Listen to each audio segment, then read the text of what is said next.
इस वक्त की बड़ी खबर, वीएचपी नेता यानी कि विश्व हिंदू परिषद के नेता अशोक सिंघल ने एक विवादित बयान दिया है। उन्होंने कहा है कि 800 साल बाद दिल्ली में हिंदू सरकार बनी है। यह कहा है वीएचपी नेता अशोक सिंघल ने। तो विवादित बयान, वर्ल्ड हिंदू कांग्रेस में ये बात उन्होंने कही है। 800 साल बाद दिल्ली में ये सरकार बनी है, हिंदू स्वाभिमानियों के हाथ आएगी कमान, ये कहा वीएचपी नेता ने। तो इस वक्त की बड़ी खबर, हिमांशु हमारे संवाददाता हमारे साथ जुड़ चुके हैं ज्यादा जानकारी के साथ। हिमांशु, क्या कुछ जानकारी और क्या कुछ कहा अशोक सिंघल ने?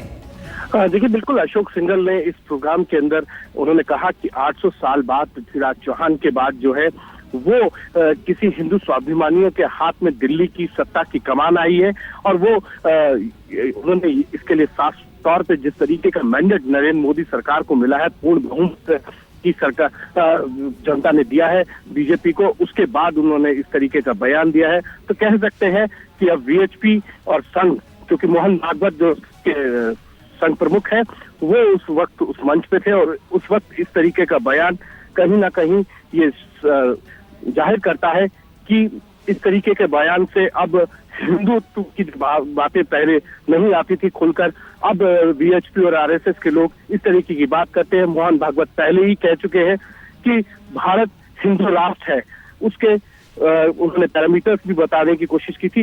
लेकिन अब इस तरीके से वीएचपी का बयान कहीं ना कहीं ये कहता है कि नरेंद्र मोदी की सत्ता के साथ साथ हिंदू नेताओं की ये बोली और कहीं ना कहीं स्वाभाविक तौर पर कड़क होती चली जाएगी।